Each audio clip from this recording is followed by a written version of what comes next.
Hi అండి, అందరికీ నమస్కారం. Welcome back to Sneha tech TV. AP వ్యాప్తంగా ఎవరైతే ఎన్టీఆర్ భరోసా పెన్షన్లను పొందుతూ ఉన్నారో వీరందరికీ ఒక గుడ్ న్యూస్ అయితే రావడం జరిగింది. అలానే కొత్త పెన్షన్ల కోసం ఎవరైతే ఎదురు చూస్తూ ఉన్నారో వీరికి కూడా ఒక అదిరిపోయే గుడ్ న్యూస్ అయితే రావడం జరిగింది. మరి కొత్త పెన్షన్లు అనేది ఎప్పటి నుంచి పంపిణీ చేస్తారు అనే వాటి గురించి ఈ వీడియోలో పూర్తిగా తెలుసుకుందాం. కాబట్టి ఎవరు కూడా వీడియో అనేది స్కిప్ చేయకుండా చివరి వరకు చూడండి. మీరు కనుక ఇంకా మన ఛానల్ని సబ్స్క్రైబ్ చేసుకోకపోతే వెంటనే మన స్నేహా టెక్ టీవీ ఛానల్ని సబ్స్క్రైబ్ చేసుకోండి. ఇక మనం లేట్ చేయకుండా వీడియోలోకి వచ్చినట్లయితే, కొత్త పెన్షనర్ల విషయంలో ఏపీ ప్రభుత్వం కీలక నిర్ణయం తీసుకుంది.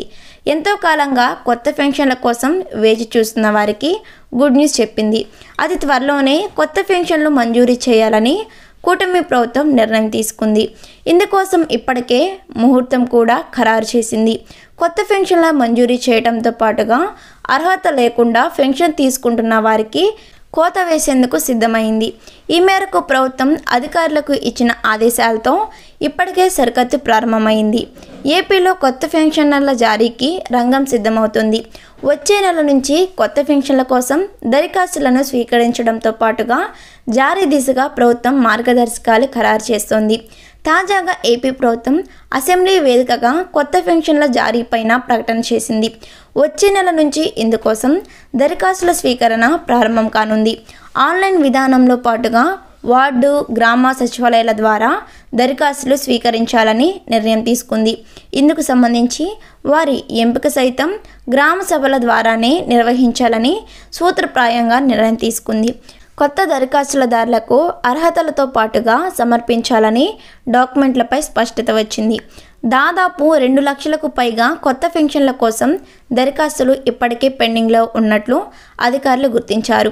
చాలా కాలంగా రకరకాల కారణాలతో కొత్త పెన్షన్లు ఆగిపోయాయని, అదేవిధంగా గత ప్రభుత్వంలో పలువురు అనర్హులు కూడా పెన్షన్లు మంజూరు చేసినట్లు అధికారులు గుర్తించారు. సచివాలయాల సిబ్బంది ద్వారా పెన్షన్ల పంపిణీ సమయంలో ఈ అంశం వెలుగులోకి వచ్చింది. దీంతో కొత్తగా పెన్షన్ల మంజూరీ సమయంలో పక్కాగా వ్యవహరించాలని ప్రభుత్వం అధికారులకు సూచించింది. అర్హులైన ప్రతి ఒక్కరికి పెన్షన్ అందేలా, అర్హులైన వారిని తీసేసేలా నిర్ణయం తీసుకుంది. దీనికి సంబంధించి డిసెంబర్లో దరఖాస్తుల స్వీకరణ, విచారణ, ఖరారు ప్రక్రియను పూర్తి చేయాలని ప్రభుత్వం భావిస్తున్నట్లు తెలుస్తుంది. జన్మభూమి 2 జనవరిలో ప్రారంభించాలని ఇప్పటికే నిర్ణయించిన ప్రభుత్వం ఆ సమయంలోనే కొత్త పెన్షన్లను విడుదల చేయాలనే ఆలోచనలో ఉంది. వృద్ధాప్య, వితంతు పెన్షన్లతో పాటుగా అన్ని రకాల పెన్షన్లలో అర్హులైన వారి నుంచి దరఖాస్తులు స్వీకరించాలన్నారు. దరఖాస్తుదారులు తమ అప్లికేషన్లతో పాటుగా సమర్పించవలసిన డాక్యుమెంట్లపైన అధికారులు స్పష్టత ఇచ్చారు. ఆధార్, రేషన్ కార్డుతో పాటుగా బ్యాంక్ ఖాతా వివరాలు తప్పనిసరిగా జత చేయాల్సి ఉంటుంది. బ్యాంక్ ఖాతాతో అనుసంధానం అయి ఉన్న వ్యక్తిగత ఫోన్ నెంబర్ను ఇవ్వాలి అని సూచించారు. వితంతు పెన్షన్లకు ఆధార్, రేషన్ కార్డ్, బ్యాంక్ ఖాతా వివరాలతో పాటుగా భర్త డెత్ సర్టిఫికేట్ కూడా సమర్పించాల్సి ఉంటుంది. వీటిని స్థానిక సచివాలయాల సిబ్బందికి పరిశీలించి వారి అర్హతను ఖరారు చేస్తారు.